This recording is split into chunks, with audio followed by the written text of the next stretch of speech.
63장 우리 15절부터 19절 말씀 우리 장로님 읽어주셨는데요. 이 본문을 보면 이스라엘 백성들이 참 처참한 상황에 있습니다. 황폐케 되었다, 황무하다, 버려졌다, 이런 느낌이 물씬 나고요. 하나님과 우리 사이가 이렇게 척박할 수가 있는가, 관계가 이렇게 교착 상태에 빠져 있을 수가 있는가, 멀어도 거리가 너무 멀다. 참 이 관계 회복이라는 것은 참 힘들겠구나, 이런 생각을 하게 됩니다. 만남의 장소라고 만들어 놨는데 그 만남의 장소가 더 이상 유효한 장소가 아니다.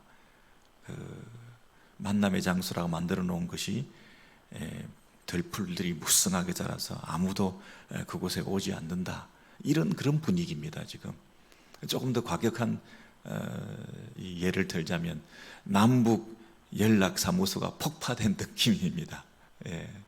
2018년도에 이거 엄청난 일이 앞으로 벌어지는구나. 그래서 남북한이 개성공단에다가 이 연락사무소를 개설해서 일주일에 한 번씩 자주 만나기로 하고 상주하는 직원이 30명이나 되면서 이렇게 막 그냥 항상 연락되고 항상 통화할 수 있고, 무슨 일이 생기면 남북한이 바로 연락하기로 하고 막 이래가지고 참 우리 마음이 들뜨고, 이제 남한과 북한이 굉장히 떨어져 있는 거리가 해소되어서 항상 만나는 이 장소, 우리 둘 사이가 만나는 장소로 이렇게 남북한 공동연락사무소가 개설되었었는데 2020년인가요? 폭파돼 버렸어요. 누구 잘잘못을 따질 수가 없을 정도로 현재 상태가 그렇다는 것입니다. 그때 왜 그랬던가요? 남한이 잘못해서 그런 거죠, 아마. 남한이 삐라를 뿌리고 그래서 그랬던 건가요? 이 한미 군사훈련을 하는 바람에 그랬던 건가요? 저쪽에서 보면 이거 정말 잘못한 거 아닙니까? 그런가요? 우리 쪽에서 보면 너무 황당한 일이 벌어진 거죠. 이 돈도 돈이지만 100억 이상 든 공사비며, 그리고 그 재산은 북한 재산도 아니고 어떻게 그거를 말도 없이 하루아침에 그렇게 폭발을 시켜버리고 그렇게 할 수 있단 말입니까? 이거 있을 수 없는 일이 벌어진 거잖아요. 시시비비를 따지기 전에 그 남북한의 그 상태가 그렇다는 겁니다. 이게 어떻게 신뢰관계가 이렇게 없을 수 있는가? 어제하고 어떻게 오늘이 이렇게 다른가?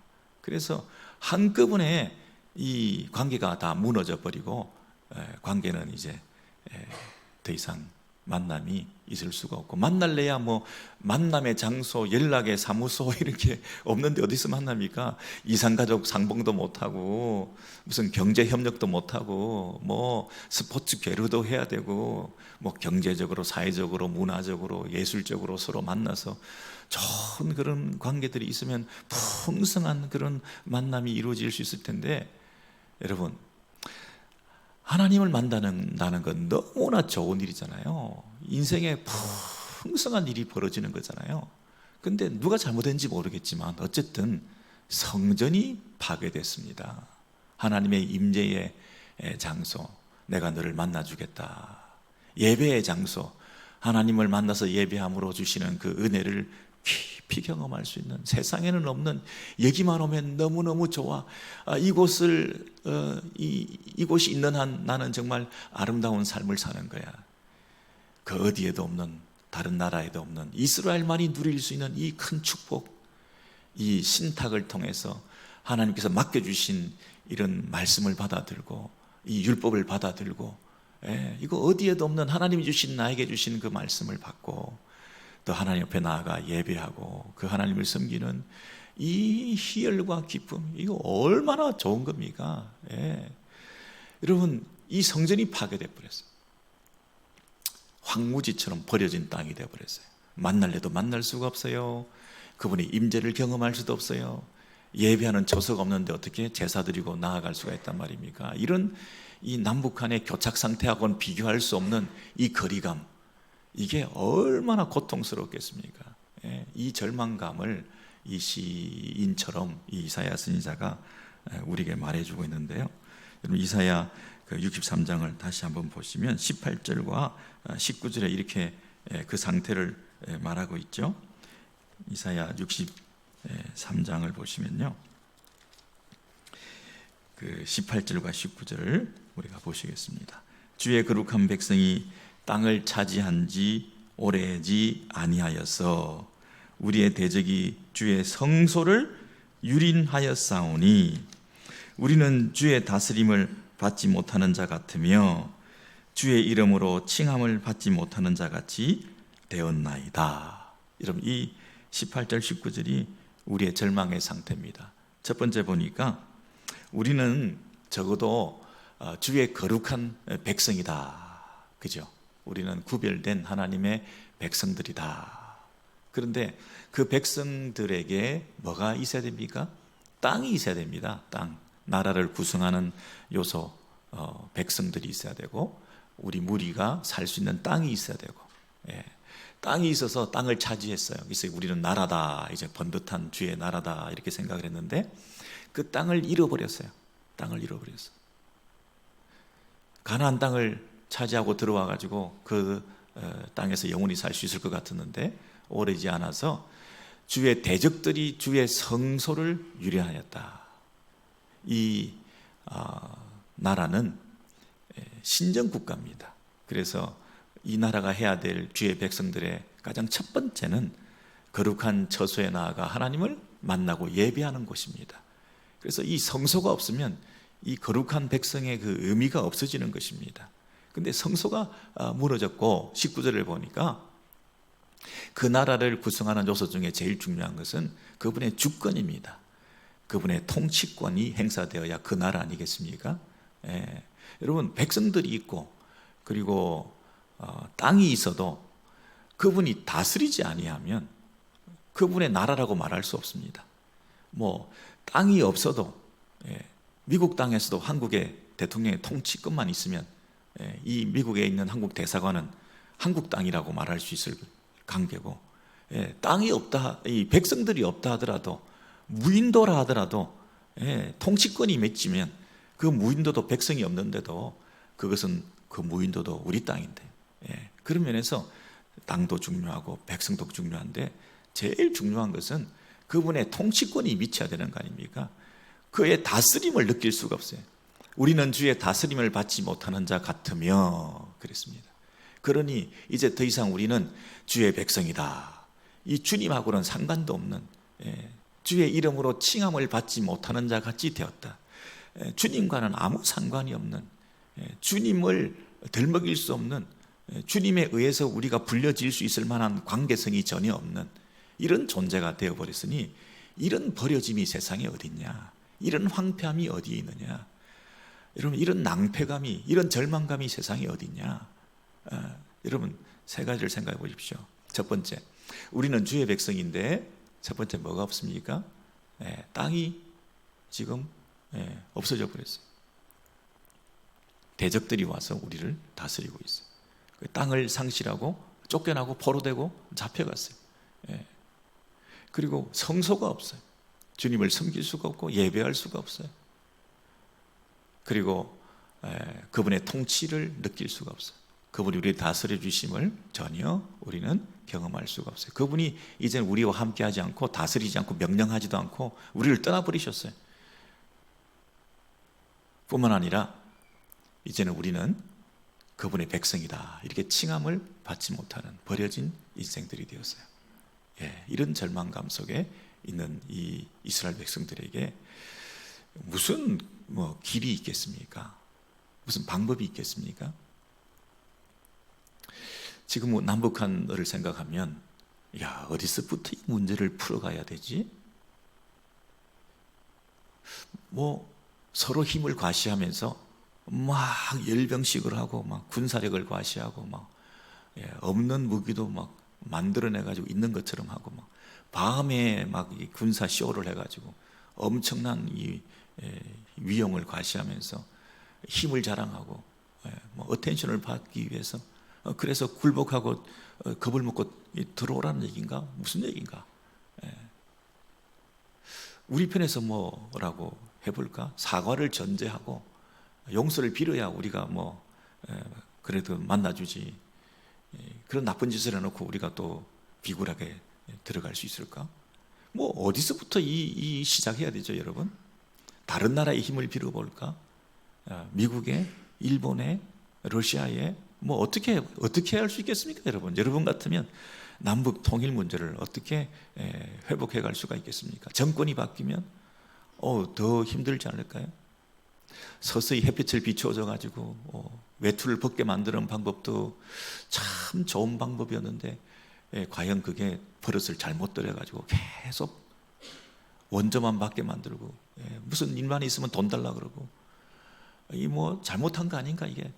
아니다. 그래도 결국은 한민족이니까 한민족이 우리가 아니면 우리끼리 참아내야지. 우리가 끝까지 한번 참아가지고 그냥 줄 것 다 주고 해가지고 언젠가는 한번 어떻게 되겠지.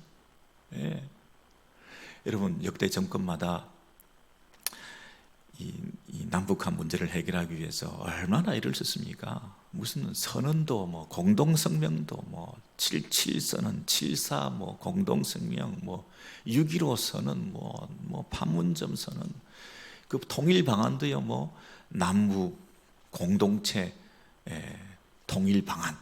여러분 공동체란 말을 거기 쓰니까 얼마나 보기 좋습니까? 남북한 한민족 공동체, 남북한 평화 신뢰 회복 프로세스 이러면서 무슨 방법을 가지고 다 출하를 했는데 여러분 그것들이 결과적으로는 통일되려고 했는데 하나 되려고 했는데 그런 것들이 갈등과 분쟁의 오히려 요소들이 됐어요. 그런 것들이 오히려 더 관계가 깨어지고 더 못 믿게 만드는 거예요. 이 약속하고 도장 다 찍고 했는데 하루아침에 헌신짝처럼 내던져 버리고 그러니까 이건 도대체 상대방을 믿을 수 없구나 이런 마음이 들어서 더 이상 마음을 두지 않고 냉담해져 가지고 절대 다시 이제는 도장 안 찍어.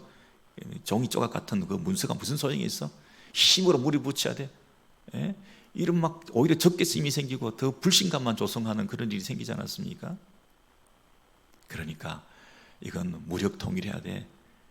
이건 밀어붙여야 돼. 힘의 논리로 우리가 해야 돼.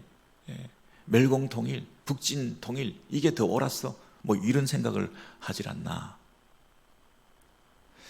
여러분 이 방법들이 도대체 보이지 않는데 우리는 어떻게 하면 좋죠? 이 이스라엘과 하나님의 관계는 어떻게 이 문제를 풀어갈 수 있을까요? 하나님은 돌아서셨어요. 떠나셨다니까요.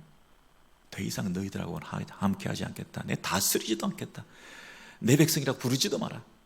예배 성소에 얼씬거리지도 마라. 문 닫아버려. 하나님이 그렇게 떠나버리셨고 우리 편에서는 하나님을 찾아가려도 찾아갈 수 있는 성수도 없어. 무슨 방법도 없어요. 황무한 땅에서 어떻게 하면 좋지? 여러분 오늘 본문을 보면 15절 보면 이제 오늘 함께 읽으셨던 처음에 15절 보시면 주여 하늘에서 굽어 살피시며 주의 거룩하고 영화로운 처소에서 보옵소서 그랬는데요. 이분이 하늘에 계신 거예요. 함께 하는 줄 알았는데 저 멀리 하늘에 계시는데요. 그리고 그분이 계시는 곳은 주의 거룩하고 영화로운 처소에 계시는 거예요. 저 거룩하고 영화로운 곳에 멀리 계시는 거예요.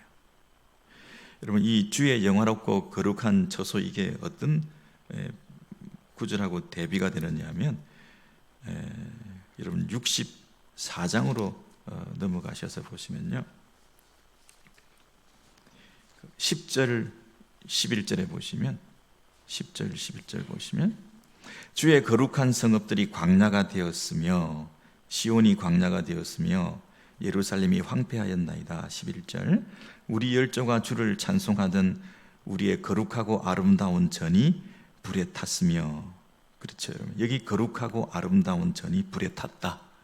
이 현재의 현실과 또 우리 하나님이 계시는 거룩하고 영화로운 처소 이것이 서로 극명한 대조를 이루고 있죠.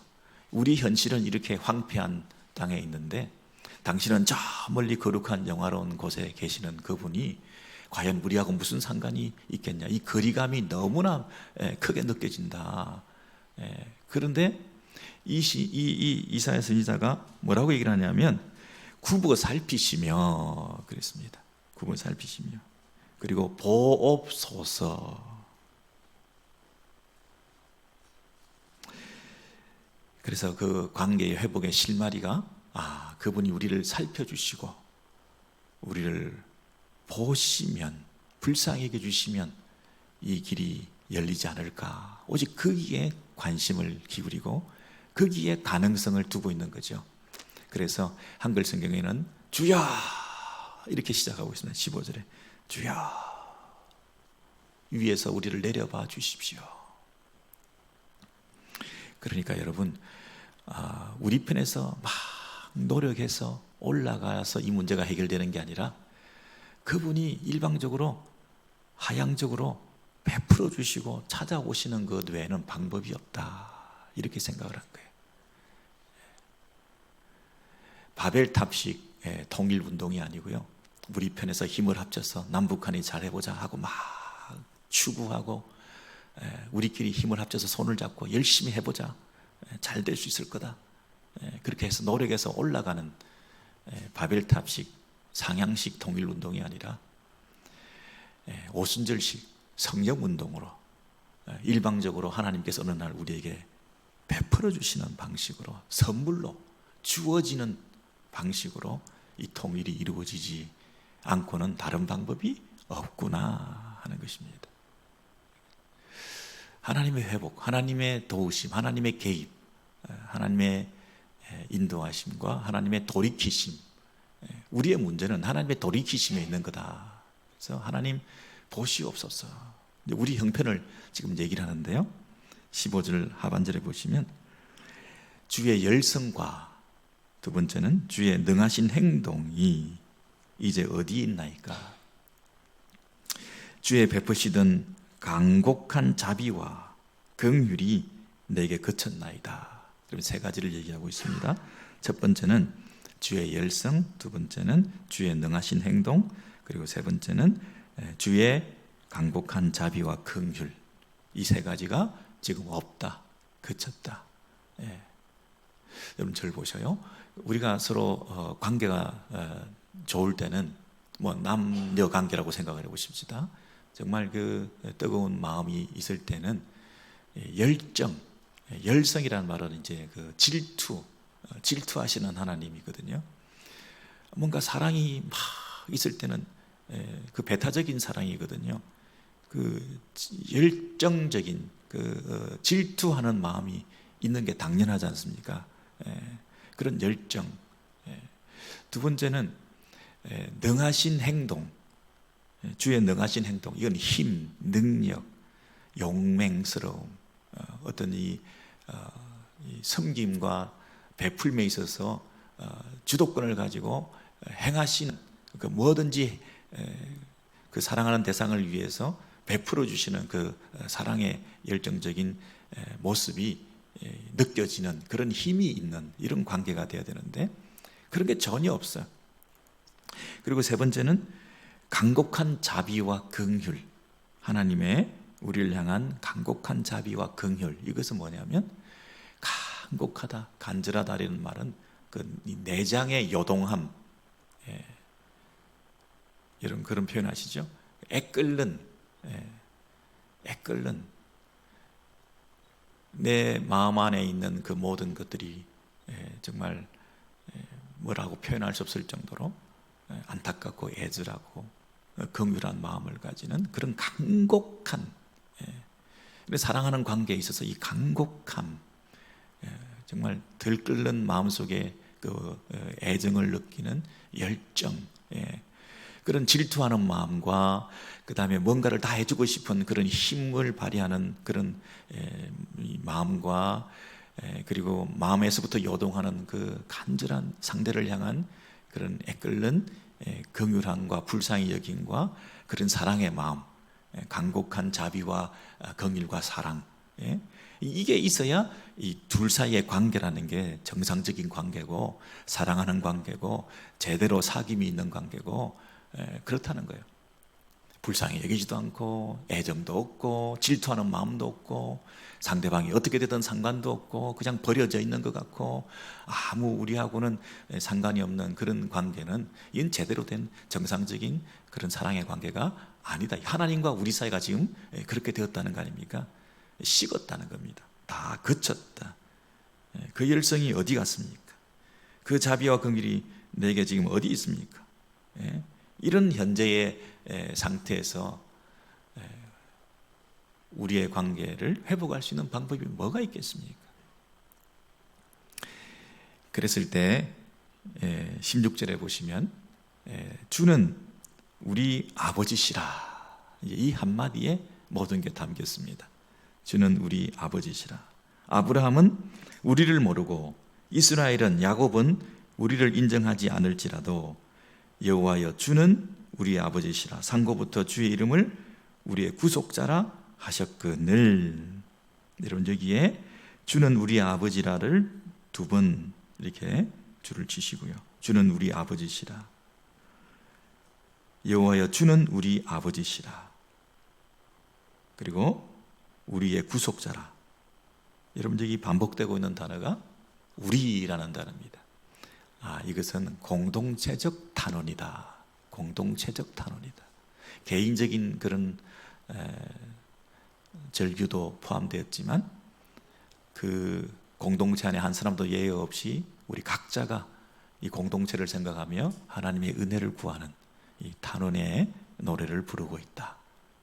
우리 공동체가 함께 이런 절망감에 휩싸여 있어서 우리 모두가 하나님 앞에 나와서 주야 당신은 우리 아버지십니다 이렇게 부르짖고 있다는 것입니다. 여러분 아버지라 하는 이 말 한마디가 주는 그 파워를 여기서 우리 느끼시면 좋겠습니다. 아버지라. 근데 그 뒤에 보면 아브라함은 우리를 모르고 야곱은 우리를 인정치 아니하나 이 말이 나와 있죠. 여러분 아브라함이 이스라엘 백성들 사이에서 차지하는 비중은 어떤 정도입니까? 아브라함은 믿음의 조상이고 이스라엘의 백성들의 아버지입니다. 유대인들이 이스라엘 백성들이 제일 마음속에 가지고 있는 그 자부심이랄까요? 그리고 어떤 신뢰의 근거가 뭡니까? 아브라함입니다. 아브라함이 우리 아버지다. 우리는 아브라함의 자손이다. 이것이 가지고 있는 그 든든함이라는 것은 말을 할 수가 없죠. 아브라함이 뭐라고요? 우리 아버지다. 아브라함 우리 조상이다. 나는 아브라함의 자손이다. 이게 이스라엘 백성들의 제일 중요한 신앙의 근거라 말할 수 있습니다. 그걸 어떻게 알 수 있습니까? 신약시대 제일 처음 세례 요한이 회개에 합당한 열매를 맺어라 그러면서 그 유대인들에게 뭐라고 그랬습니까? 너희들 회개에 합당한 열매를 맺어라. 너희들 속으로 지금 내가 아브라함의 자손이다 이렇게 얘기하고 있지. 야 돌들로도 하나님께서 돌들로도 아브라함의 자손 다 만들 수 있어. 네가 지금 속으로 아브라함의 자손이라고 생각하고 있는 그 자부심, 긍지 그거 아무 소용없어. 하나님을 제대로 섬겨야지. 내가 아브라함의 자손이다 그거 하나 가지고 지금 붙들고 늘어져 있으면 어떡하냐 이렇게 막 야단을 쳤지 않습니까? 근데 역으로 말하면 이스라엘 백성들이 마음속에 가지고 있는 아주 대단한 자부심의 근거는 뭐라고요? 아브라함이 우리 아버지다. 여러분 근데 이 본문 속에 뭐라고 얘기했습니까? 아브라함은 우리를 모르고 이스라엘은 우리를 인정하지 아니할지라도 주는 우리 아버지시라 이랬잖아요. 네가 가장 믿고 있는 아브라함이 우리 아버지가 아니라 할지라도 아브라함은 우리를 모른다 할지라도 하나님은 우리를 아신다. 어떻게 안다고요? 하나님이 우리 아버지라는 거예요. 아버지. 멀리 계신 하나님 아니고요. 저 거룩하고 영화로운 처소에 멀리 떨어져 있어서 우리를 지켜보고만 계시는 그런 하나님 아니시고요. 그 하나님이 지금 나와 함께 하시는 아버지라는 거예요. 아버지. 이 선지자가 백성들하고 함께 공동체적 탄원을 하면서 우리 모두가 의지할 때는, 우리가 나아갈 수 있는 근거는 아버지 하고 이제 우리 공동체에 함께 나오는 그거 외에 없다라고 지금 노래하고 있는 거잖아요. 아버지.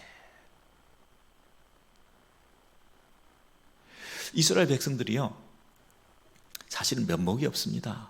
입이 100개라도 할 말이 없어요. 성전이 왜 무너졌겠습니까? 예? 성전이 왜 무너졌겠어요? 하나님이 이 파괴주의자가 돼가지고, 하나님이 남북한 폭력주의자가 돼가지고, 우리가 조금만 잘못했는데 하나님이 인색하게 정말 화를 내시면서 그렇게 무참하게 그렇게 폭파시켜버려요? 그 성전을 그렇게 황폐하게 무너지게 만든단 말이에요, 하나님께서? 예? 다 무슨 이유입니까? 이스라엘 백성들의 죄 때문입니다. 할 말이 없습니다. 거짓되고 형식적인 예배를 드리고 하나님 마음을 아프게 하고, 하나님을 제대로 섬기지도 못했을 뿐만 아니라 당연히 이웃과 백성들과 형제들 간에 화목하지 못하고, 오히려 소외되고 병들고 연약한 계층들을 착취하고, 빈익빈 부익부 현상은 더 심화되고, 기득권자들은 더 많이 누리고, 하나님이 원하시는 것은 고아와 가부들을 돌보고 섬기라는 이상적인 하나님 나라의 공동체를 예배를 통해서 실현해놔라. 하나님 사랑, 이웃 사랑을 실현해놔라. 세상에는 다른 종교나 다른 이방 나라에서는 없는 그 부의 편중 현상이 없어지고, 그런 이 공동체의 진정한 가난이 없어지는 그런 공동체를 이뤄내라는 면에서 이 세상과는 다른 모습을 보이라고 이렇게 이 나라를 세워주고 이웃을 사랑하라고 했는데, 오히려 이 기득권자들이 오히려 가난한 사람들을 더 착취하고 억압하고 이자를 받고 이런 엉뚱한 짓을 하고 있으니, 하나님이 예배 잘못 드렸다는 게 아니라 이웃을 잘 사랑하지 않았다는 것 때문에 이 나라가 지금 망하는 거거든요. 성전을 왜 망하게 하겠습니까? 근사하게 형식을 갖춰서 예배 잘 드리면 폼 나고 괜찮잖아요. 근데 하나님께서 예배 잘 드려서 이웃을 잘 섬기라는 차원에서 예배를 잘 드리라고 하는 성소를 만들어 놨는데, 예배만 잘 드리고 있으니 이웃 사랑을 실천하지 않으니 그 예배를 왜 드리냐? 성소가 있어서 오히려 이웃 사랑이 방해된다. 오히려 이웃을 삭취하는 수단으로 이 종교 이 지도자들이, 직업적인 종교인들이 이렇게 백성들을 착취하고 있으니 이 공동체를 왜 존재하게 하겠습니까? 그 성전을 무너지게 해야죠. 할 말이 없어요. 이스라엘 백성들은 하나님 앞에서 이런저런 죄를, 그리고 위아래 할 것 없이 엄청난 죄들을 사회 전반적인 악이 관영해서 더 이상 어떻게 할 방법이 없어서 하나님께서 망하게 하신 거 아닙니까?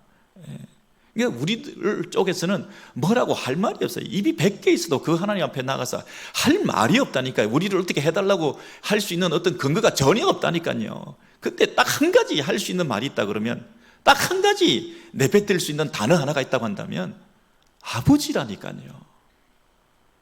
아버지.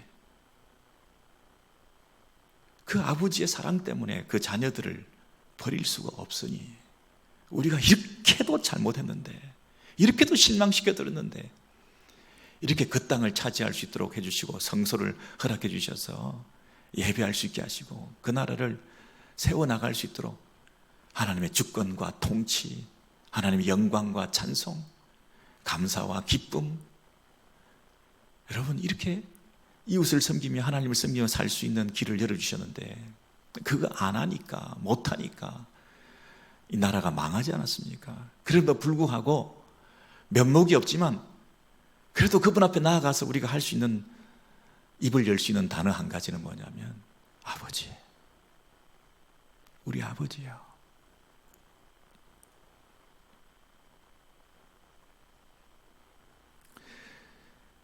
여러분, 바벨탑식 통일운동이 아니라 오순절식 통일운동이 이 땅에서 벌어져야 되는데, 이 하나님과 하나님의 백성들인 우리들 사이에도 하나님의 임재가, 하나님의 개입이 있어야 그 아버지를 부를 때 그 아버지가 찾아오시는 방법으로만 우리의 관계들이 회복될 수 있는 것이잖아요. 남북한 평화 프로세스 소용없습니다. 통일이라는 그 개념이 복음을 떠나서 통일이 가능할까요?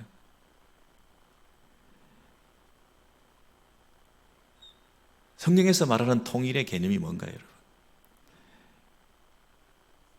하늘과 땅이 통일되는 우주적 통일이 그리스도 안에서 이루어진다.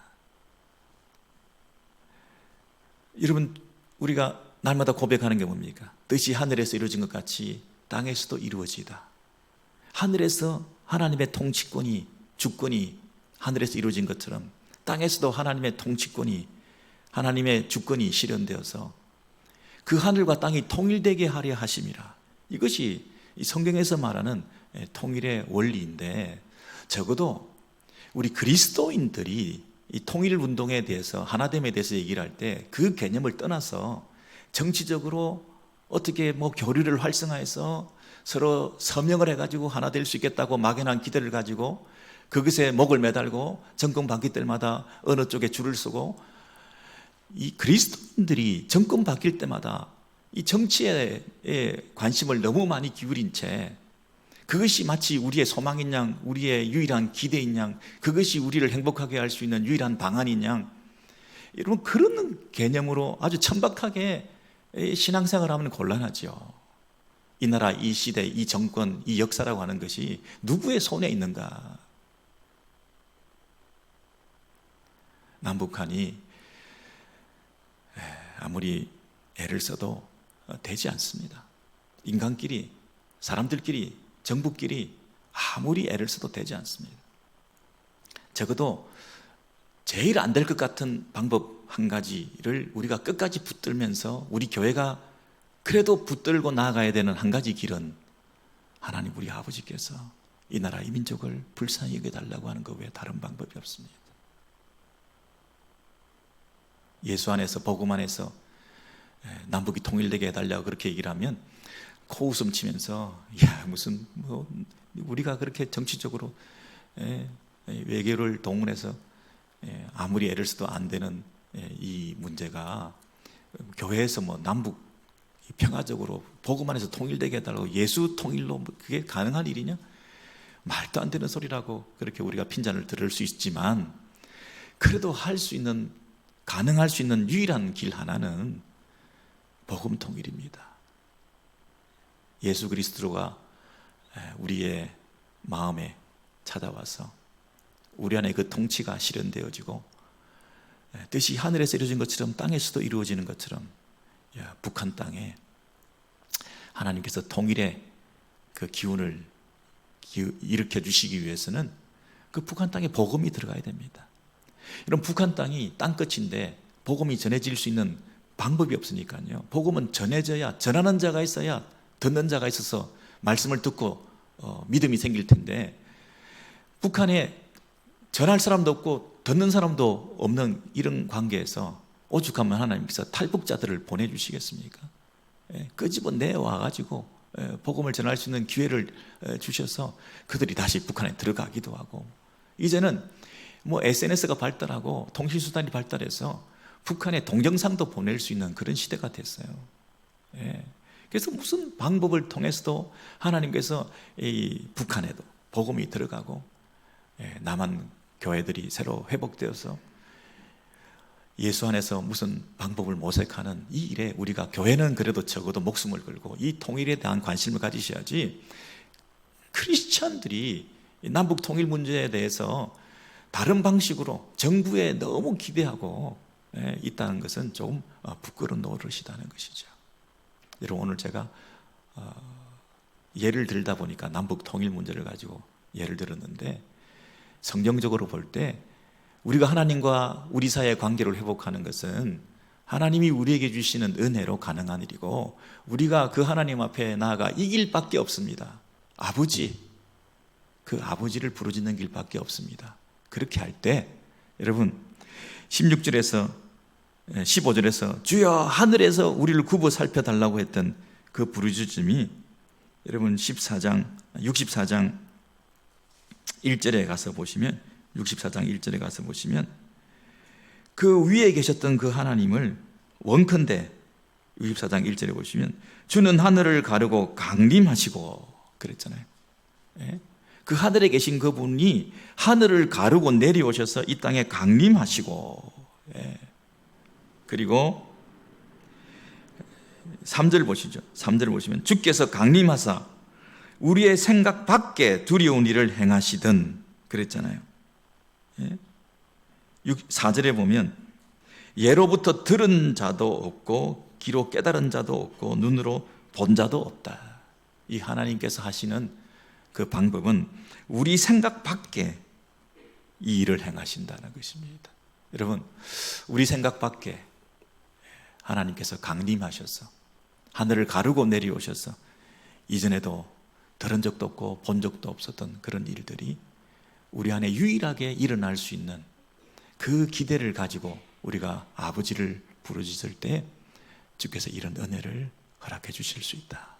그것이 우리의 기도의 제목이고 기도의 근거고 기도의 이유고 기도의 방법이고 기도의 응답의 확신이고 또 우리가 살아가는 이유고 이 땅에서 이렇게 교착 상태에 빠져 있는 우리의 문제, 하나님으로부터 버려진 것 같고 하나님 우리를 떠나신 것 같고 하나님이 대답하지 않고 기도 응답하지 않으시는 멀리 계시는 분이신데 그분을 향해서 아버지를 부르짖고 외칠 때에 아브라함은 우리를 버릴지라도 모른다 할지라도 하나님은 우리를 외면하지 아니하신다. 여러분, 하나님이 제일 마음이 약해지는 단어가 뭐라고요? 우리가 아버지라고 부를 때. 그리고 더 마음이 약해지는 게 언제라고요? 공동체가 함께 모여서 우리 아버지여 라고 부를 때.